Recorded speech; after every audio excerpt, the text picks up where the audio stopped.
son las 8:04. Adelante, Toño.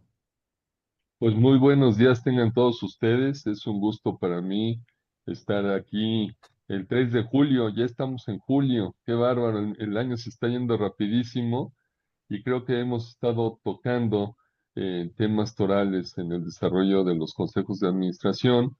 Esta mañana tenemos uno muy importante, quizás sirva de anécdota que hace unos días tuvimos una presentación. Algunos de los miembros, no fue un foro abierto, entonces fuimos muy poquitos a ver algo que se está haciendo en el corredor interoceánico y ahí los marinos nos decían, qué bueno que preguntaron sobre temas de rentabilidad, qué bueno que les pareció que hay business case, pero nadie platicó de la parte social.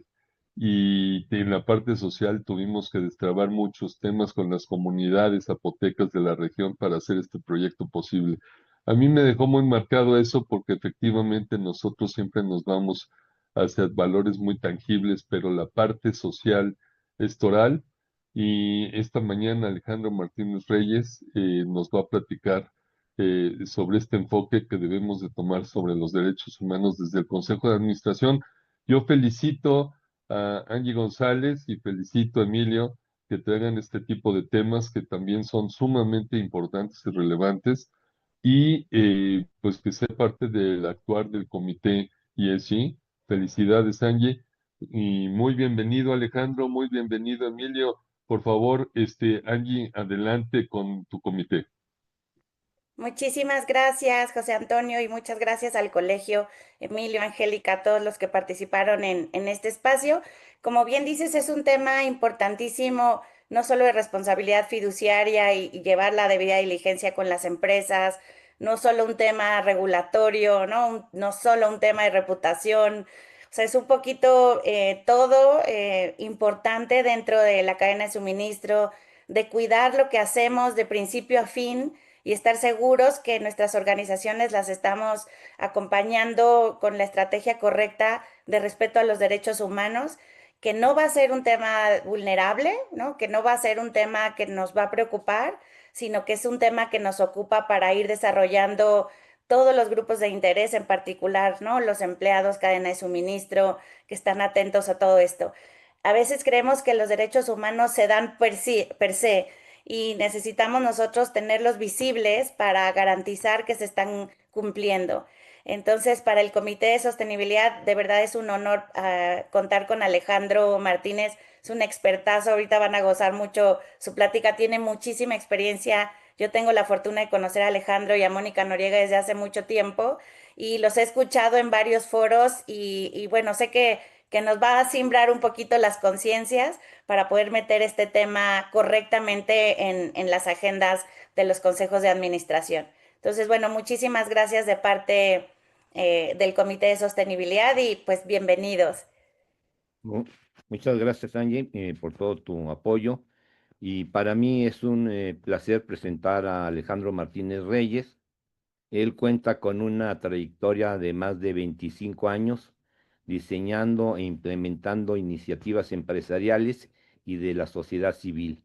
Ha creado diversos programas de sustentabilidad e inversión social en temas de educación, medio ambiente y respuesta humanitaria. Ha dado conferencias en diversos foros nacionales e internacionales sobre sostenibilidad corporativa, responsabilidad social empresarial, sistemas de gestión, inversión sustentable y derechos humanos en el lugar de trabajo. Desde hace más de 10 años ha desarrollado y fortalecido sistemas de gestión en operaciones directas y cadenas de suministro en agroindustria, industria extractiva e industria textil, con énfasis en derechos humanos laborales, así como evaluaciones de riesgos de trabajo infantil. Alejandro también es auditor líder certificado en derechos humanos y laborales por la norma SA 8000. Actualmente Alejandro Martínez es director de cumplimiento social de Save the Children México y director del Centro de Desarrollo de la Niñez y Empresas para México y Latinoamérica, donde desarrolla modelos empresariales, sociales, para la erradicación del trabajo infantil y el cumplimiento de derechos humanos en el lugar del trabajo, con el propósito de impulsar la generación de conocimiento, valor social de las marcas y la transformación cultural de las empresas. Alejandro, muchas gracias de estar con nosotros. Adelante. Muchas gracias, José Antonio, Emilio, Angélica, por la invitación al colegio. Pues retomar algunas de las palabras que que han dicho que es sobre este tema de los derechos humanos, que es un poco una temática, pues yo diría no nueva, sino que más bien está enmarcada hoy en un marco No, tal no vez de pasó tu enfoque presentación, no el la estamos regulatorio. viendo, ¿eh? No, la retiré, la voy a hacer ahora mismo, ya en un momentito. Oh, Y siempre ya hacemos la prueba. Aquí, ya, ahí se ve, ¿cierto? perfecto, se ve muy bien. Entonces, les decía que en este contexto que estamos hoy, el tema de los derechos humanos hoy se ha vuelto en un tema crítico, clave para cualquier operación de cualquier empresa, de cualquier grupo corporativo.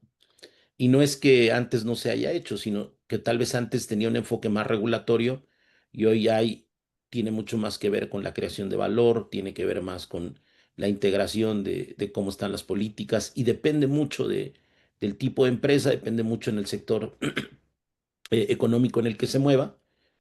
Y también hay que decirlo, cuando hablamos de derechos humanos en el sector privado o en la empresa, tiene que ver necesariamente por algo que es fundamental, que hay entre una relación contractual, y que en el caso de ustedes, pues que son consejeros profesionales independientes, pues es porque hay una sociedad. O sea, si no, no estarían allí. Y bueno, ustedes han platicado mucho a lo largo del tiempo.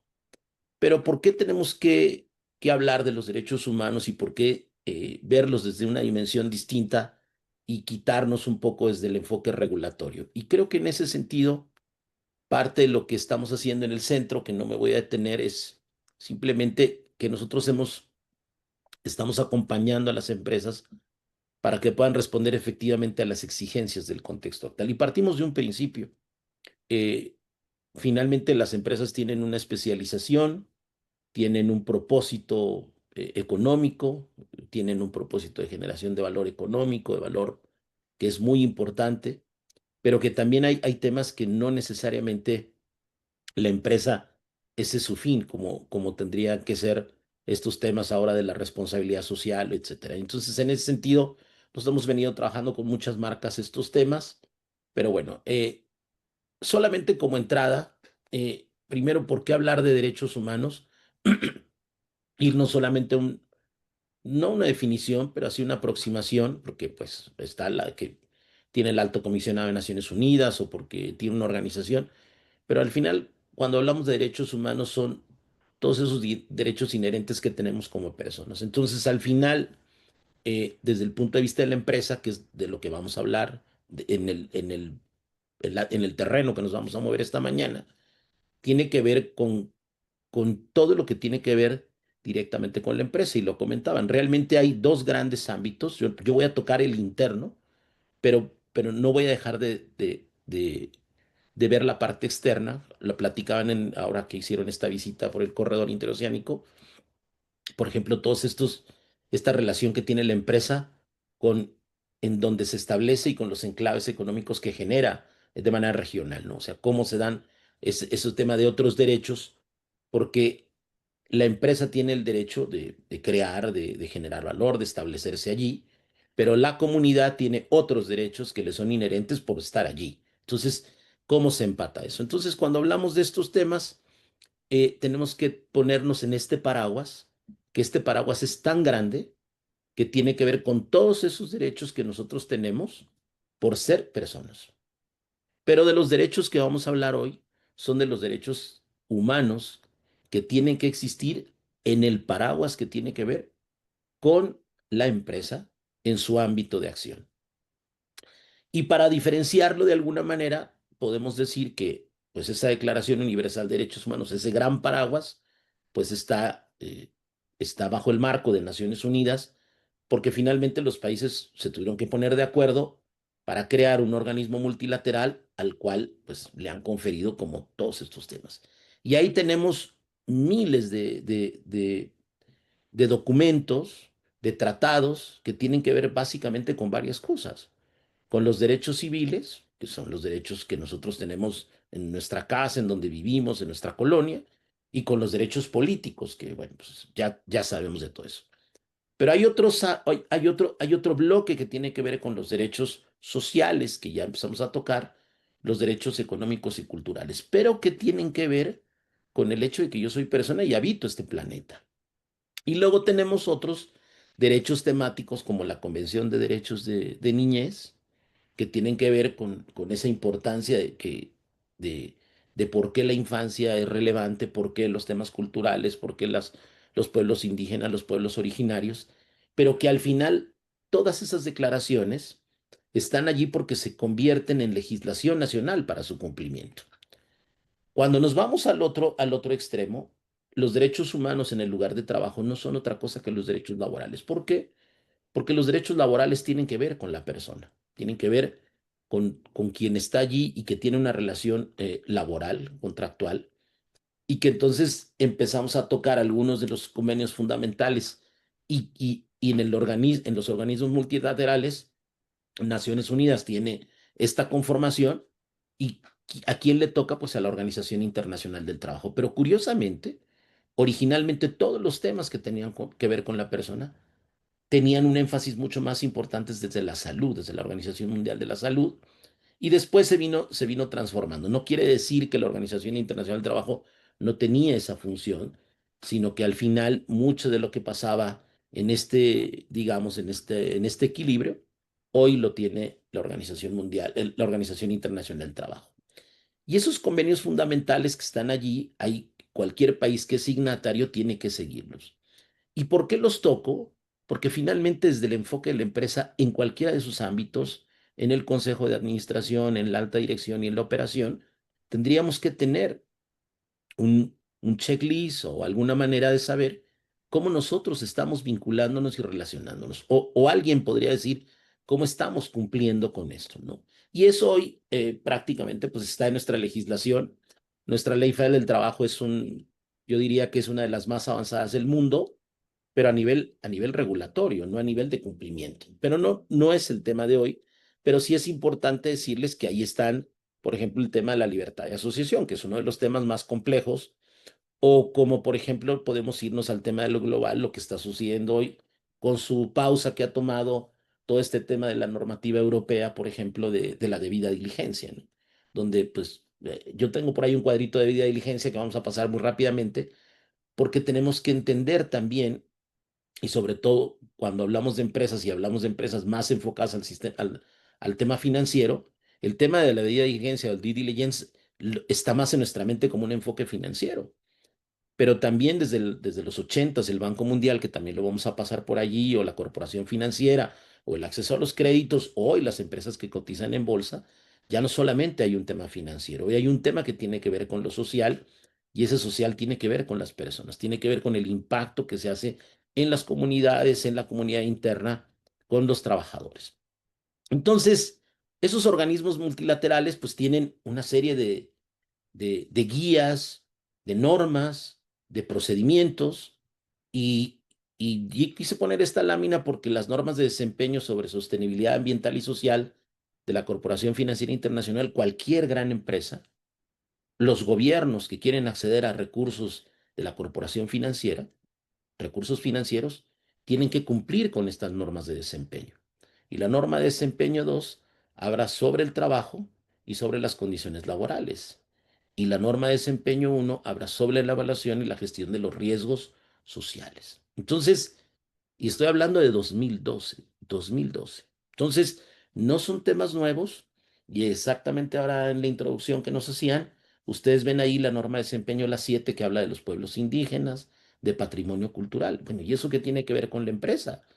Pues tiene que ver con las decisiones que se toman para emprender, para ampliar, para escalar el negocio. Entonces, son temas que nosotros no podemos dejar de largo y ahí empezamos a ver cuál es el papel que se tiene, quién es esa voz o quién levanta la mano ahí para preguntar cuáles son las condiciones en las que estamos operando cuando vamos a ir a una nueva región o cuando vamos a ir a otro país, que ese, por ejemplo, es el tema, es uno de los temas de fondo de la normativa europea o todo el tema de Alemania como país, que dijo, bueno, señores, está muy bien, pero tenemos que formalizar cómo serían los tres ámbitos de acción que tendría que tener una empresa de origen alemán. ¿Sí?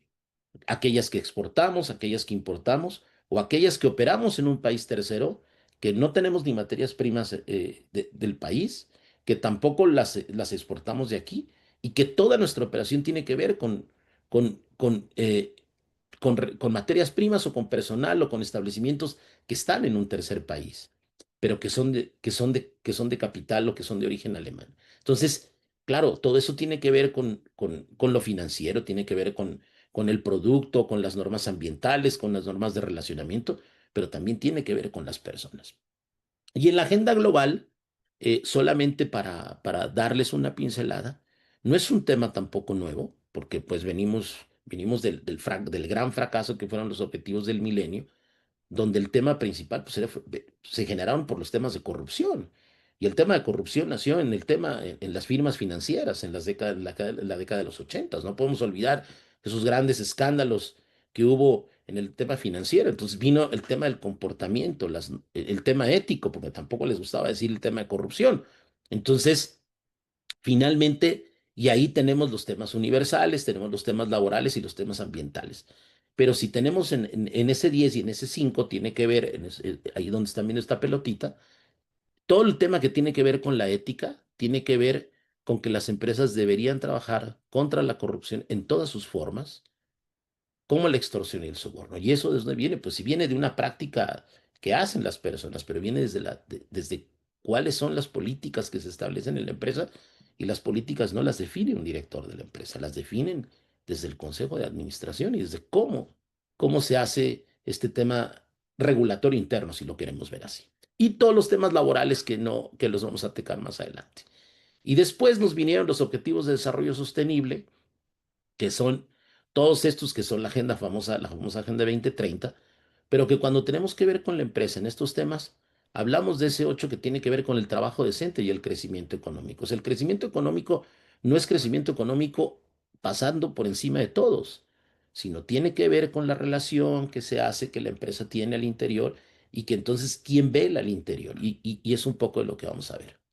Sin embargo, durante muchos años, porque los temas de comercio sucedió como el Acuerdo General de Aranceles y Comercio, el famoso GATT, que nunca se volvió un organismo multilateral hasta hace una década, un poco más, la Organización Mundial del Comercio, es porque algunos países no se sienten cómodos con el tema de cumplimiento, como sucede hoy con los temas ambientales, por ejemplo, el caso de los Estados Unidos. Fue hasta junio de 2011 que los países, a través de estos grandes acuerdos, deciden establecer una cosa que se llaman los principios rectores sobre las empresas y los derechos humanos. Fíjense, principios rectores. O sea, no la operación, los principios rectores. Y esos principios rectores están soportados en tres grandes ámbitos, donde decían, ¿qué le toca al Estado? ¿Qué le toca a la empresa? Pero si llevamos en esta discusión, en esto, tantos años, ¿qué es lo que nos está faltando? Pues nos están faltando los mecanismos que le permiten a cualquier privado, a cualquier persona que esté en este ámbito, levantar la mano y decir, a mí me están violentando mis derechos. Y ese es el famoso TEMEC. O sea, el capítulo 23 del TEMEC, que tiene que ver con derechos humanos y que casi no se firma y que a lo mejor ahora va a estar muy complicado, el, la balanza y que inclinó eso es la decisión que tuvieron los países de decir, establezamos el capítulo 23 en dos temas que en ese momento eran sumamente complejos. El tema de la tercerización y el otro tema, el tema de la libertad de asociación. Y el tema de la libertad de asociación es un tema de derechos humanos, es un tema sumamente complejo y sumamente clave que incluso alguien que no pertenece a la empresa puede levantar la mano y decir, aquí yo identifiqué esta práctica y hay la obligación del país de contestar.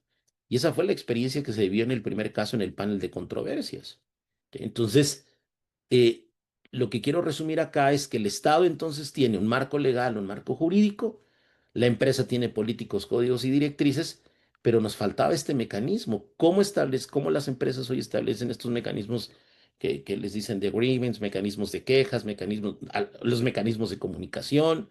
O sea, esos sistemas que le permiten a las personas levantar la mano. ¿Y quién se entera de eso? Ah, bueno, pues esa es una segunda cosa, porque lo que nos establecieron estos principios rectores es, hay muy buenas leyes, hay muy buenas políticas, pero no tenemos manera de resolver esas situaciones. Y no conformes con eso, ya los últimos años, porque quiero simplemente tocar en dónde están inmersos ya a nivel operativo, quise empezar un poco al revés.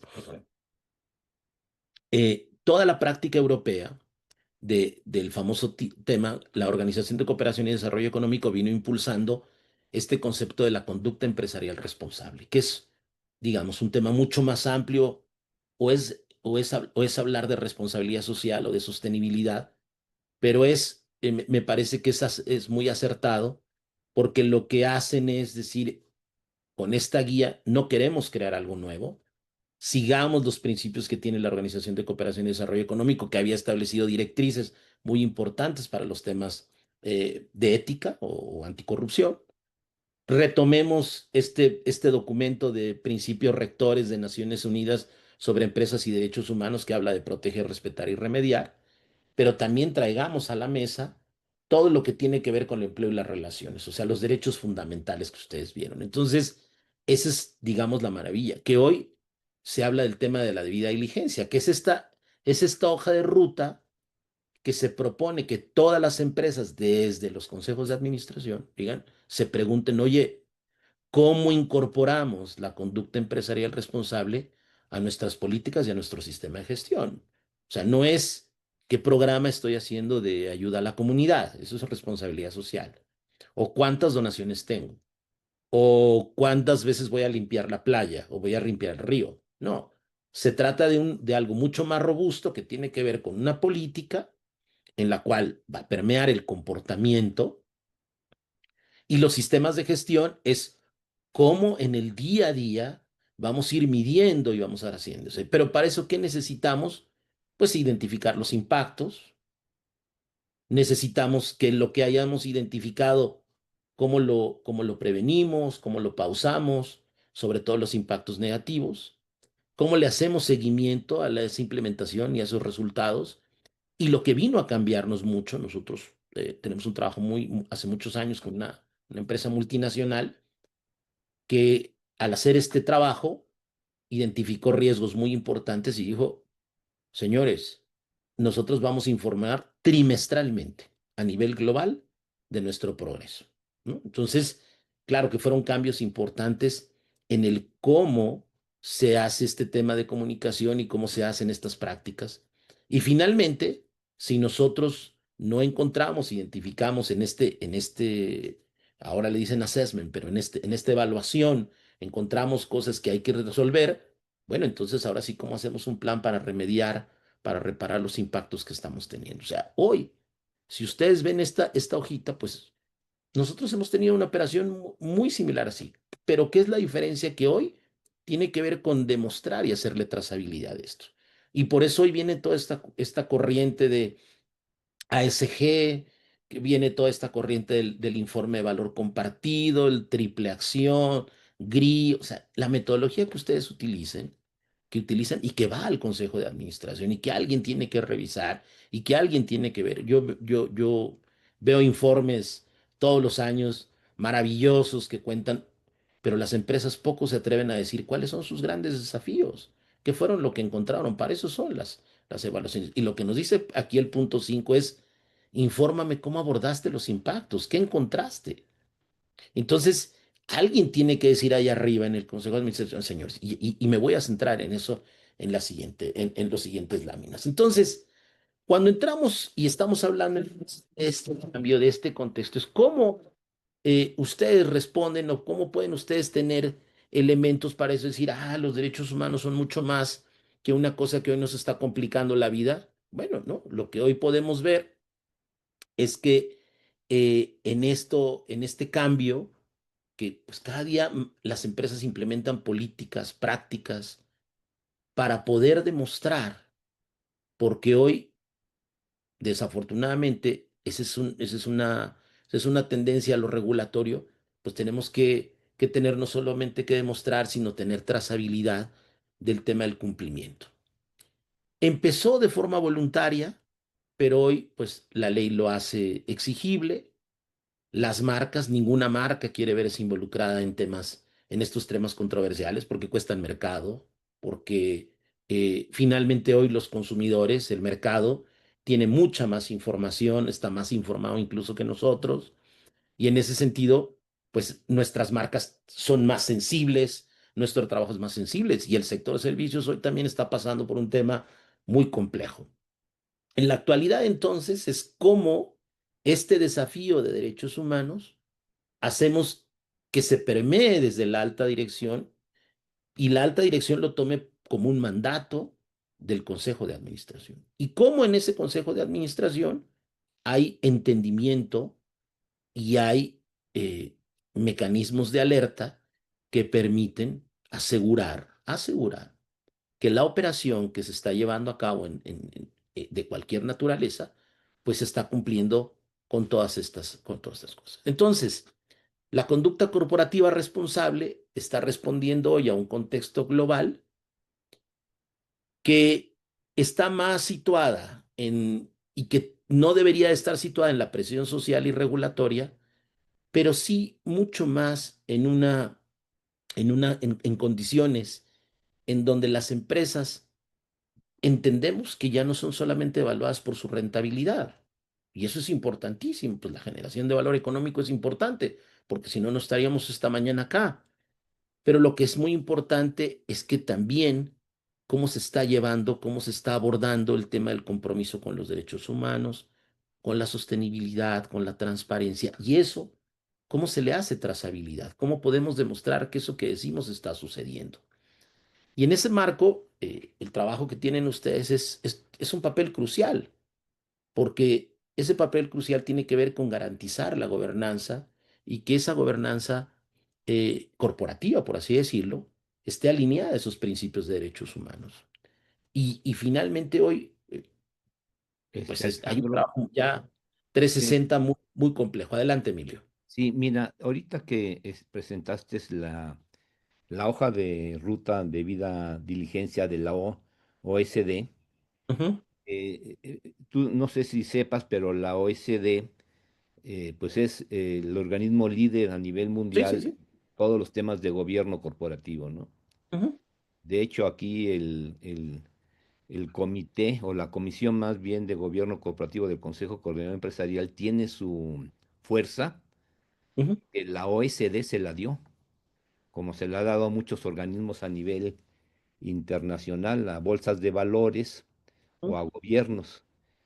Y entonces en ese sentido tengo una duda, este concepto de la ruta de vida diligencia, la OSD produce publicaciones en este campo porque déjame decirte que en temas de gobierno corporativo, sin temor a equivocarme, ha emitido más de 10 o 15 documentos en estos temas, ya digo, desde que comenzó todo esto hace ya más de 20 años.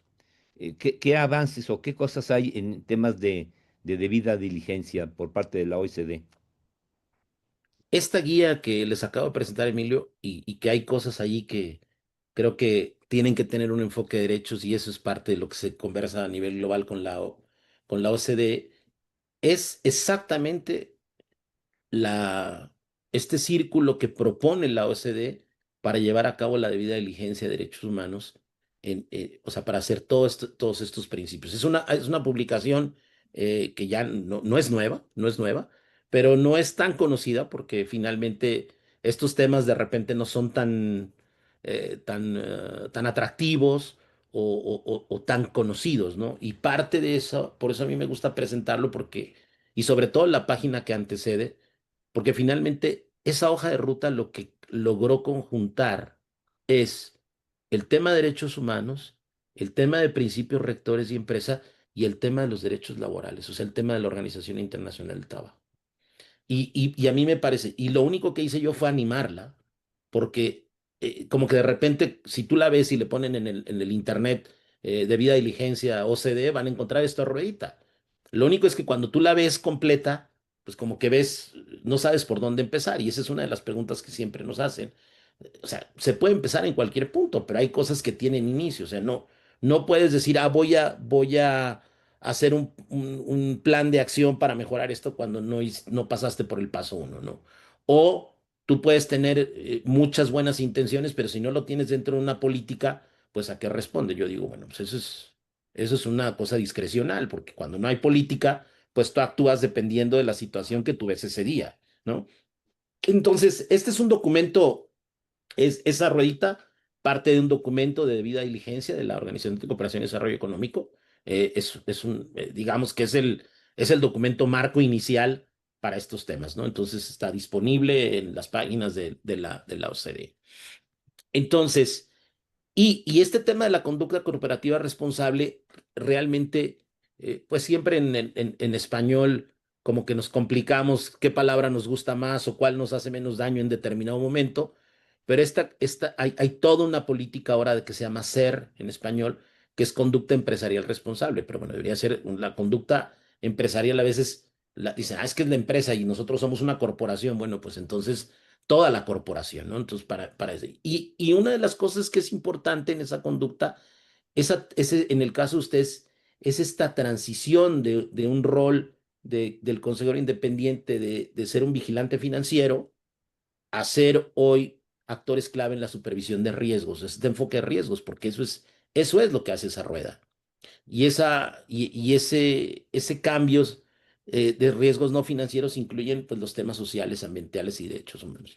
Y, por ejemplo, lo que podemos establecer ahí es que hay cantidad de regulaciones, la nueva forma de presentar los informes es una manera, eso tú lo comentabas ahora, lo vamos a ver más adelante, es el tema, por ejemplo, de los índices en las bolsas, ¿no? O sea, hoy no hay una empresa que cotiza en bolsa que no tenga que presentar cómo está su tema de riesgos de derechos humanos. O sea, les gusta llamarle, nos gusta llamarle de otra forma, pero al final tienes que tener una evaluación de cómo estás en estos temas, ¿no?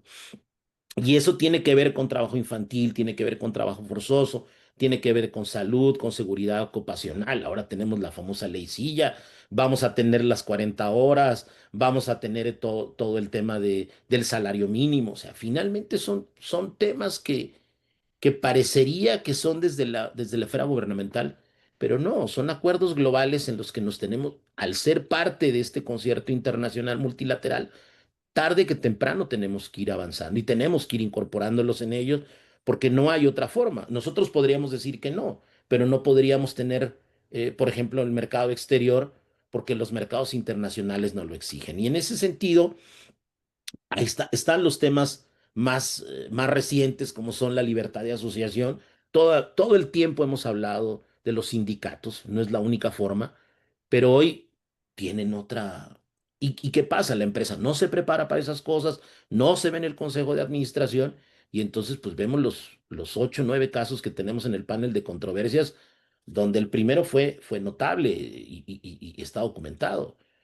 Llega una empresa norteamericana y dice, oye, aquí no se está tomando el debido proceso para hacer la elección de la representatividad de los trabajadores. Pues no pasó nada y se resolvió. Alguien allá los aconsejó, lo pusieron en el panel de controversias y el gobierno mexicano tuvo que responder, no la empresa, el gobierno, y restituir la toma, por ejemplo, ¿no? Entonces, esos temas en derechos humanos hoy escapan de nuestra esfera porque tienen que ver con la persona, pero se tienen que resolver dentro de la empresa, evaluar los riesgos. Hace poquito, y qué bueno, Emilio, hace el año pasado, finales, principios de este año, estuve en Morelia, estuve en Michoacán. Y me tocó escuchar de 2 casos, un tema de un despido de unos policías, ¿no? Que pararon el tema de la seguridad. El tema fue una indemnización que le negaron a estos policías. Eso acrecentó tanto, ese fue el inicio. O sea, y digamos, eso lo podemos ver desde lo público, pero podemos ver el caso muy sonado de Televisa Leaks, por ejemplo, ¿no? Es un tema de alguien que insatisfecho levanta la mano y saca una serie de cosas. Y no digo si tiene o no tiene razón, pero estás en el escrutinio público y entonces alguien tiene que velar por esos riesgos que tú tienes, porque al final de lo que podemos hablar es, esos principios de gobernanza tienen que ver con lo reputacional, tiene que ver con la reducción de riesgos y tienen que ver con el clima laboral, ¿no? Entonces, es importante. Entonces, un poco para entrar y pensando en esta mañana, me fui a varios documentos, a varias de las experiencias que tenemos, y yo creo que la relación del consejero con los derechos humanos, independientes o no, pues tienen que ver con cómo entender tres posibles enfoques. Uno de dependencia, uno de interdependencia y otro de independencia. Y entonces, cuando hablamos de dependencia, pues no tenemos, como dice ahí, se actúa subordinado a la alta dirección, al accionista mayoritario, no se incide, no hay una participación, se limita pues simplemente a lo que se expone allí. Sin embargo, lo que creo que es muy importante es que en ese escenario el consejero independiente carece de criterio propio y se da en este tema de alineación. Y yo creo que así fue el principio de muchas cosas. Finalmente, todo es progresivo y vamos aprendiendo y y yo creo que lo que hacen ustedes en el colegio es maravilloso porque se crea, cuando hablamos al final de lo que buscamos nosotros con estos temas es el cambio y la transformación cultural, porque lo que tenemos que cambiarnos es cómo actuamos ante ciertas acciones. Entonces, en ese escenario, lo que estamos hablando, esa influencia en los asuntos clave, como los derechos, es mínima. O sea, o son temas que se desconocen, entonces no se puede opinar. Y eso dificulta el cumplimiento de lo que hoy son estándares internacionales y aumenta los riesgos que puede tener la empresa con el cumplimiento o cumplimientos financieros. Otro momento es una independencia aislada, donde el consejero cuenta con un criterio propio, actúa con esa autonomía técnica, con autonomía ética, ¿no?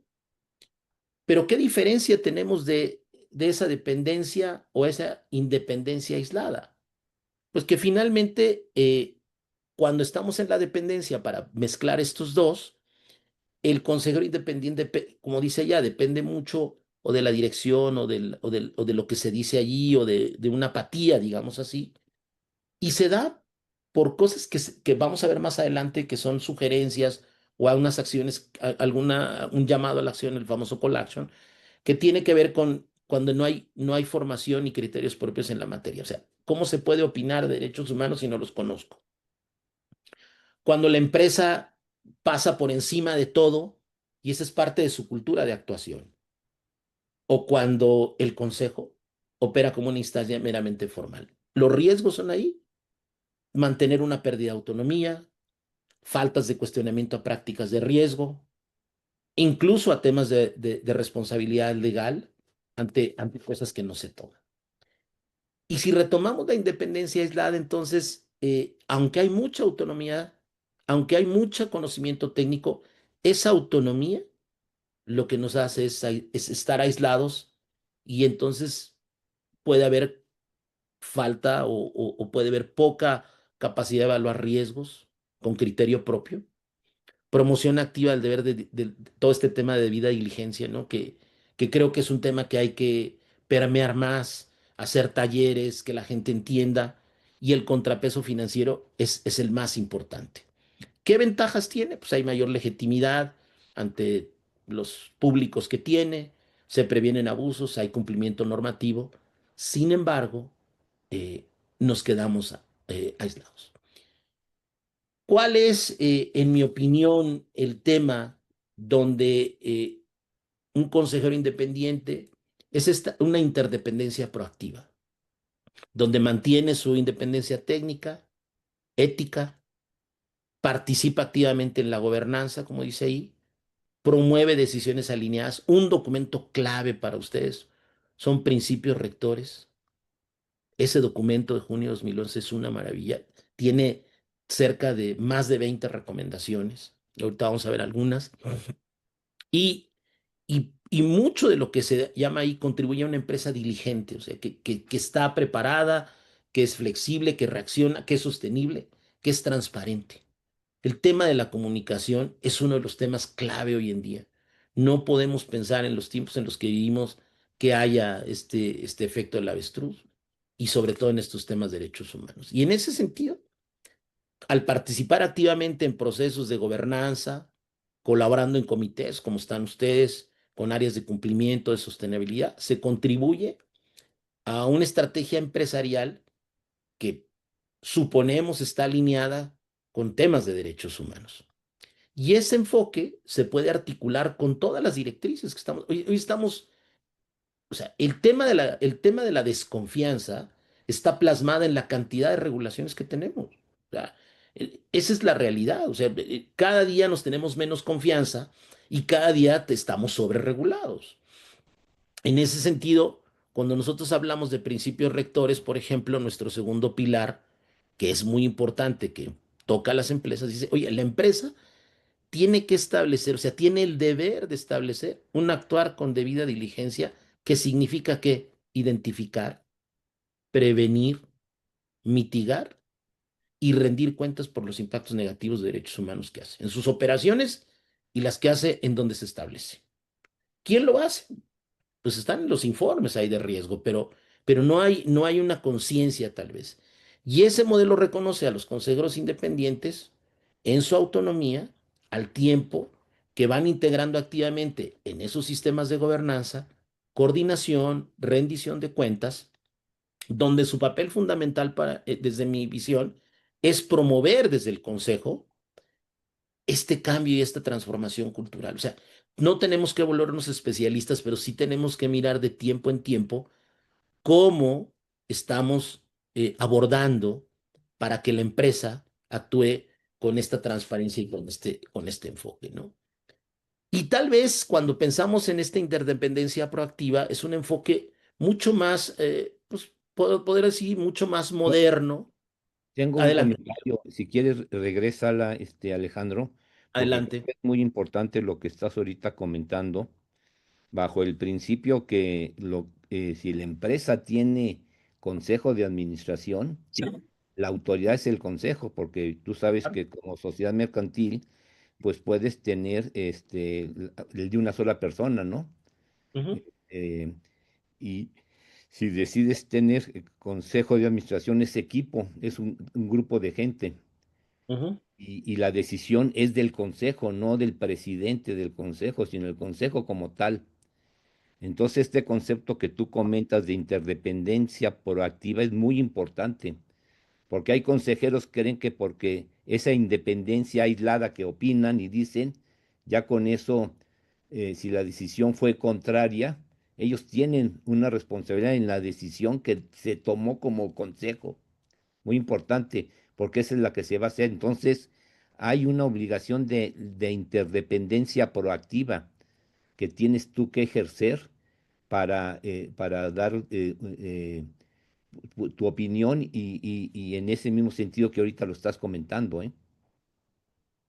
Claro, y si lo vemos en esto, Emilio, realmente pues eh, hay otro tema que a mí me apasiona mucho, que son todos los temas de los órganos de gobierno, más desde sociedad civil, pero bueno, al final son consejos de administración, no se llaman así porque son no lucrativos, pero al final son las decisiones fundamentales, pero colegiadas.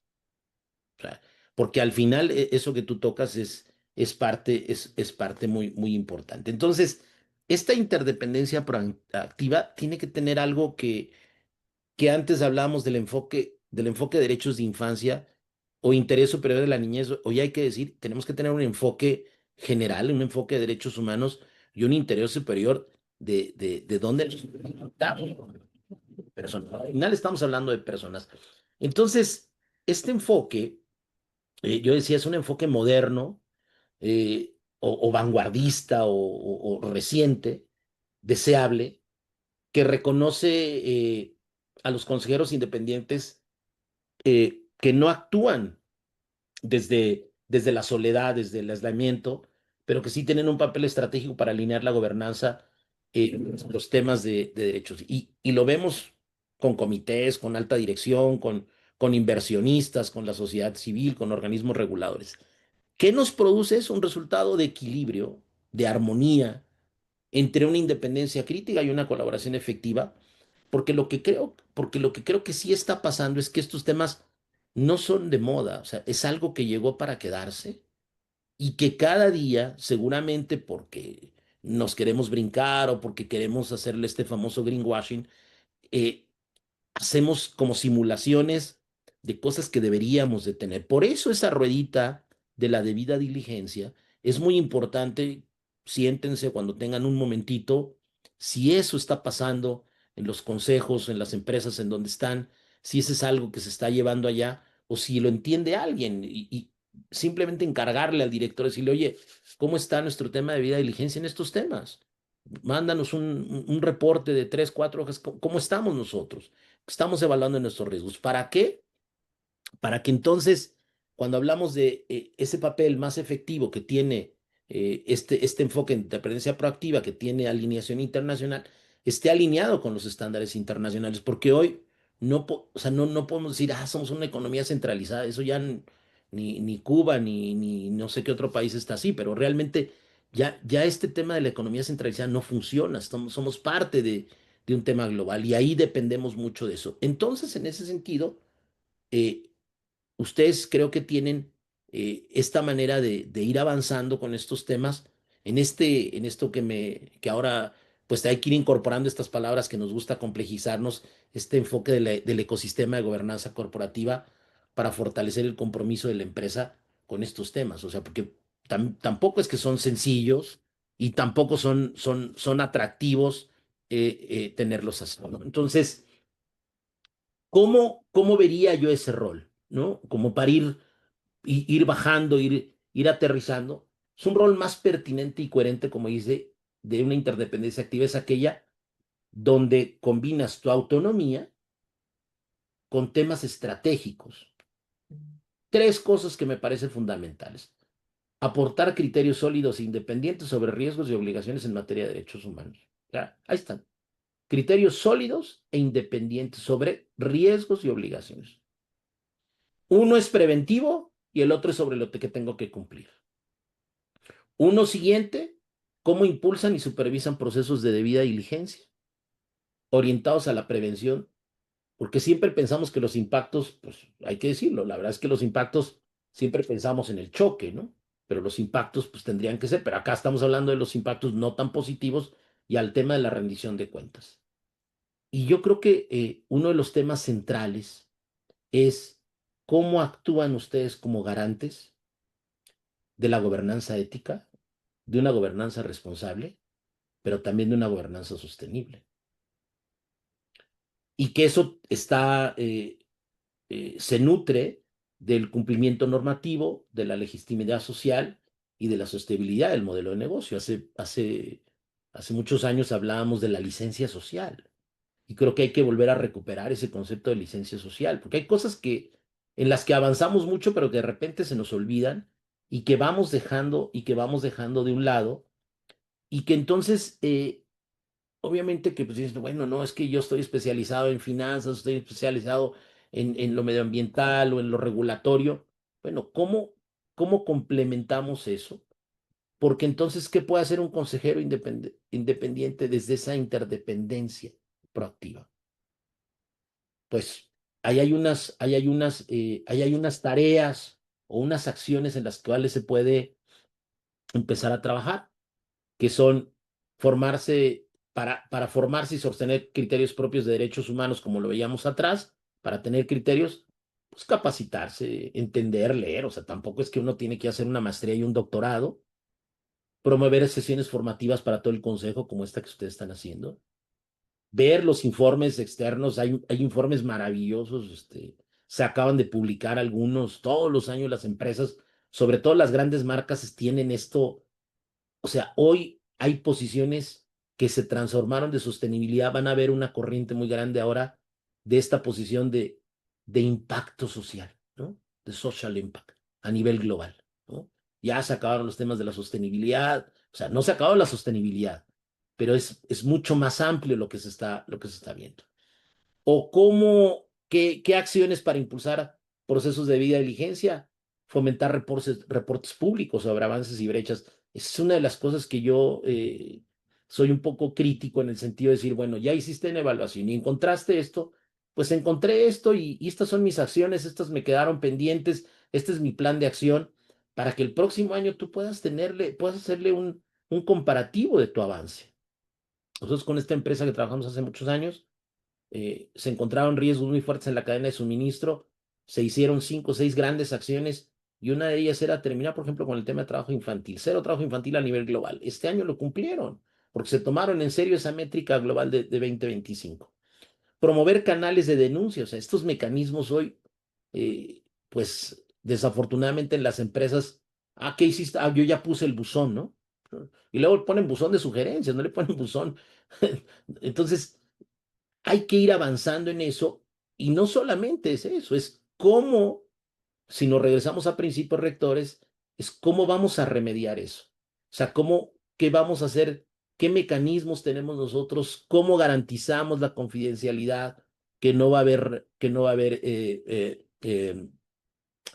acciones contrarias a alguien que levantó la mano, cómo tenemos nuestro mapa de riesgos de nuestra operación, cómo le hacemos seguimiento a los hallazgos, cómo hacemos esos planes de acción. O quise empezar al revés, ¿cómo proponemos todo esto si no tenemos una política empresarial de derechos humanos? O sea, ¿cómo la vamos a medir?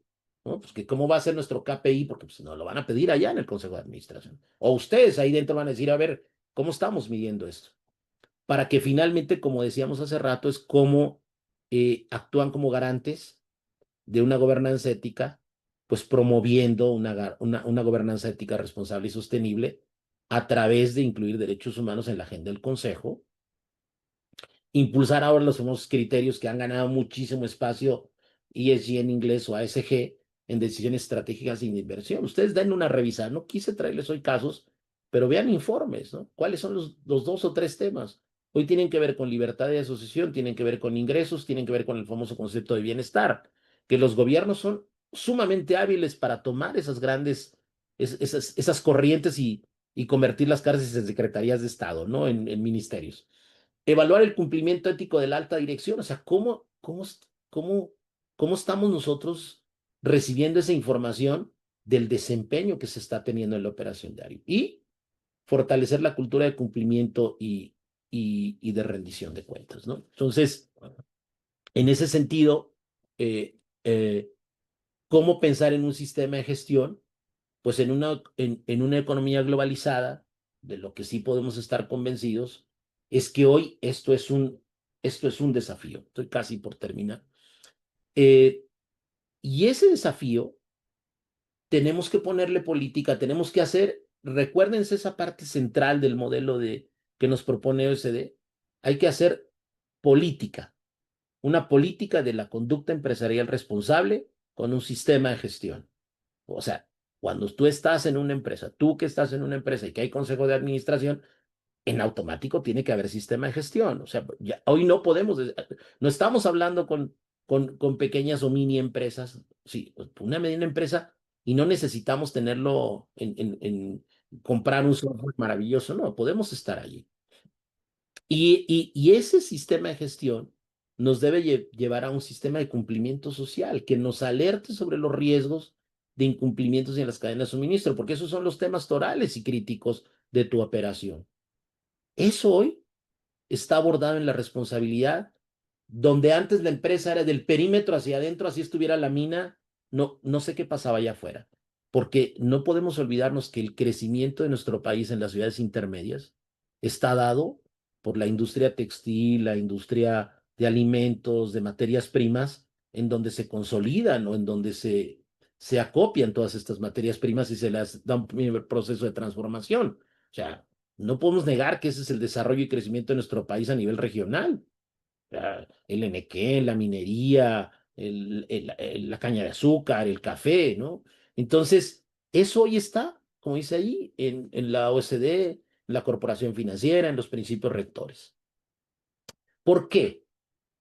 y cuáles son los riesgos o qué es lo que tenemos del otro lado. Hoy hay una presión de la sociedad civil y las partes interesadas, desde ONGs, que hoy se especializan en hacer investigaciones. Los últimos informes que han sacado sobre indumentaria, sobre café, o sea, ya no solamente hablan sobre el comportamiento de los derechos, de ciertos derechos como la libertad de asociación o los salarios o el tema de bienestar, sino ya hablan del comportamiento de la empresa, cómo aborda esos temas y cómo hay organizaciones muy reactivas que, que son, digamos, radicales, pero por otro lado, otras que están educando a los consumidores en cuestiones laborales, otras que lanzan boicots, otras que lanzan campañas negativas.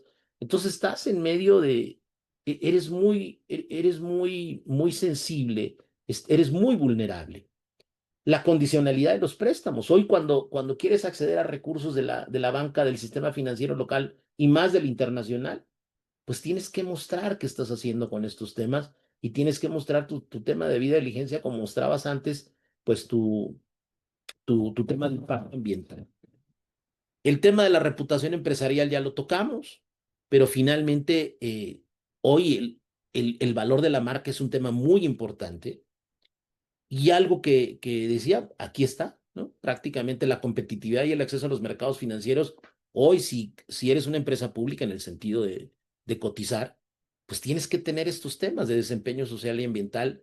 Lo tienes en ASG, lo tienes en el Dow Jones, lo tienes en Bovespa. O sea, a cualquier mercado financiero bursátil, la bolsa intermedia, te lo van a exigir. Entonces, ¿cómo podemos ir que esta brecha que identificas hoy, cómo la vas abordando, ¿no? Entonces, como punto final, los consejeros independientes, en mi opinión, ustedes en esa posición privilegiada que tienen de estar sentados ahí, de representar, como me enseñaron hace muchos años, no a las minorías, sino tener una voz eh, mucho más con expertise, no solamente se vigila la integridad financiera, sino se vigila la legitimidad. eh, Ese enfoque de interdependencia permite ejercer un liderazgo transformador, porque me parece que hoy el verdadero valor del Consejo se mide también por su compromiso con las personas. O sea, el cambio que a mí me parece importante es que hoy estos temas han regresado o le están haciendo justicia, si podemos hablar de justicia social, porque ponen a la persona al centro. O sea, antes nuestro pensamiento era el medioambiental, la utilidad, la rentabilidad. ¿A costa de qué? No importa. O sí importó durante muchos años. Pero hoy tenemos a la persona al centro. Entonces, para mí la independencia es el punto de partida, me parece muy bueno, pero la interdependencia es el camino hacia una gobernanza transformadora. Creo que ahí es donde tienen un papel clave, fundamental, y nosotros lo decimos así. Lo que nosotros buscamos un cambio verdadero y una transformación cultural de la empresa que alcance su operación y las cadenas de suministro. O sea, si hay impactos positivos en la persona, hay resultados positivos en la empresa, indudablemente. O sea, es un buen negocio, es un buen negocio. Pues eso les quiero platicar. Listo. Pues nada, eso, platicarles sobre cómo ha tocado un poco vivir esto y no, pues muchas gracias por la invitación No, y espero muy- haberles aportado y dejarles algunas inquietudes. no, muy interesante, Alejandro, muy interesante, muy útil para la actividad de nosotros como consejeros independientes, ¿eh?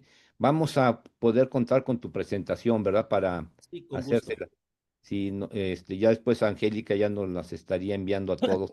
Veo que Angie tiene la mano levantada. Adelante. Y si hay Adelante, alguna Angie. pregunta, adelante, que yo me sigo, no alcanzo a ver acá de repente los Sí. comentarios. Gracias. Solo justo era un comentario con lo que decías. El día de ayer el director, el CEO de Uber, saca un anuncio en donde dice, estamos ayudando a los pequeños locales y hace un video, la verdad, muy emotivo de cómo ayuda a los pequeños restaurantes. A la hora que te bajas a los comentarios, absolutamente todos, más de 100, atacándolo por el tema del pago, ¿no? A los chavos que van en moto, en bici. Entonces digo, si no tienes una estrategia sólida en donde puedas comprobar que estás haciendo un due diligence, que estás pagando adecuado, que estás respetando a los derechos humanos, ninguna campaña te va a funcionar. Entonces, a mí me sorprendió porque eran de verdad agresivos, ¿no? En una red como LinkedIn, ¿no? No Twitter, que sí es muy agresiva, pero en LinkedIn, que más de 100 comentarios al CEO de Uber criticándolo, decir, no gastes en esto, págale mejor a tu gente, cuando en realidad si tuviera una estrategia sólida que comunicara, podría, ¿no? Disminuir un poco todos estos temas y agresiones. Entonces, creo que me pareció relevante porque justo lo vi en redes ayer muy, muy fuerte. Y muchas gracias por todo el tema, Alejandro. Gracias. Gracias a ustedes. Yo tengo más una pregunta. Los reportes integrados, ¿ves que ahora Sí. es la manera en que la mayoría de las empresas ya reportan, ¿verdad? Tomando en cuenta no nomás lo financiero, sino lo social, lo ambiental y todo lo que tiene que ver con grupos de interés. ¿Tú cómo Ujú. ves esto? ¿Qué opinas en relación a los reportes integrados? Mira, yo creo que es positivo. Yo lo que creo es que antes de la pandemia, este organismo que se llama SAS, que reúne a todas las normas, las casas auditoras, etcétera, las normas internacionales, ya había como se estaba acercando ya un momento de parar un poco déjame llamarle sobre regulación en estos temas, ¿no? O sea, yo lo veo positivo, no es nuevo, ¿no? O sea, por ejemplo, yo tocaba ahí el tema pues no sé, de las empresas en bolsa. O sea, yo creo que es positivo. Lo que a mí me preocupa mucho y es un caso real, cuando trabajamos, se puede decir porque este es un caso documentado, trabajamos con Beta San Miguel durante muchos años por un tema crítico de su cadena de suministro, e hicimos política y muchas cosas, pero un día un gerente de uno de los ingenios me dijo, Alejandro, estoy trabajando para la auditoría, estoy trabajando para la trazabilidad, o sea, ¿cuándo voy a dedicarme realmente a estos temas, ¿no? Y te lo cuento porque, y voy a terminar con el comentario del informe, cuando nosotros empezamos con ellos había 4 evaluaciones de temas de derechos humanos. Cuando salimos, después de 8 años, tenían más de 130. Entonces, si tú no uniformas, y es a lo que quiero llegar, o sea, el informe te va a dar el resultado, o sea, tú vas a informar las acciones de tu plan de acción, o sea, de tu modelo de gestión, de tu abordaje. Si tú no tienes claridad desde la política y después de un plan de acción, pues va a ser muy difícil que tengas el informe. Ahora, como hoy es mandatorio, ¿no? Tienes la norma NIS, tienes, o sea, la de valor compartido, GRI, ASG, o sea, pero tienes, por ejemplo, el de la OCDE. O sea, al final hay unos que son universales, pero ¿qué pasa si quieres acceder o quieres ir no sé, con BlackRock, por ejemplo, ¿no? Que por ahí trae el caso, o sea, lo omití, ¿no? Entonces, pues, bueno, además de estas formas de presentación, necesito esto, ¿no? Entonces, se vuelven esquemas, en mi opinión, de cumplimiento no regulatorio, pero sí de acceso. Y mucho se empezó a pensar que eran como como en comercio, estas barreras técnicas, ¿no? Esta forma de decir, de ir como excluyendo, ¿no? O discriminando. Yo estoy muy a favor de estos informes. Lo que estaría más a favor es que hubiera una metodología uniforme. Me parece que la OCDE en eso trabaja mucho. Me parece que hay cosas que, por ejemplo, esto que tú me comentabas esto que me preguntabas de la debida diligencia, o sea, es algo que yo he platicado con la gente del consejo, he platicado con mis amigos de la cooperación alemana, que lo traen mucho, que tienen el centro ahí en el Consejo Coordinador Empresarial. O sea, de repente nosotros creemos que porque hay alguien en la empresa entiende esto. Y cuando uno no entiende, es muy difícil que uno pueda hacer, Emilio. Entonces, yo a favor del informe, pero ¿qué te pasa? Pues si hacemos una encuesta, así casi que de levantar la mano, pregúntale a las empresas, ¿quién te hace el informe? Y sin temor a equivocarme, más del 80% lo hace un externo. En mi opinión, esos informes los deberías hacer de manera interna. O sea, tendrías que tener esa capacidad, ¿no? Sí, Entonces, justo. creo que a eso cuando tenemos esa lámina anterior, esa lámina en donde dices, ¿qué puedes hacer tú como consejero? O sea, ¿cuáles son las cosas que puedes aportar en esos 3 bloques? Ahí viene, ahí viene. O sea, eh, ponlo como un punto que se convierta en un llamado, el call action, el llamado a la acción de que la dirección, que haya alguien que empiece a aglutinar esa información, porque es la información no financiera, pero es la que te va a nutrir hoy tu tema de comunicación. Ujú. Muy bien, Alejandro, pues muy interesante. Muchas gracias. Le voy a decir a Angélica que te vamos a enviar un reconocimiento que lo Muchas presente, gracias. agradeciendo tu participación aquí con nosotros, ¿eh? Muchas gracias. Muchas gracias, Emilio, y gracias, Alejandro, por compartir esta mañana con nuestros consejeros en el colegio este tema tan interesante de derechos humanos desde el Consejo de Administración y pues te dejamos este reconocimiento, te lo estaré enviando, agradeciendo tu participación y pues esperamos que sigas colaborando con nuestro colegio y verte muy pronto. Muchas Muchas gracias, gracias. Alejandro. Gracias, Alejandro, muchas muchas gracias por la gracias invitación. y muchas gracias a todos los asistentes. Y recuerden, próximo jueves, un nuevo webinar.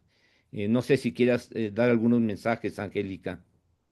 Gracias. No, pues finalmente, como bien dice, seguir atentos a los webinars que tendremos para ustedes, al desayuno técnico. Les estaré compartiendo la información en el transcurso del día para que ya vayan teniéndolo en sus agendas. Entonces, pues nada más Y desearles un Angie, excelente también día. muchas gracias al Comité de Sostenibilidad por su colaboración, ¿eh?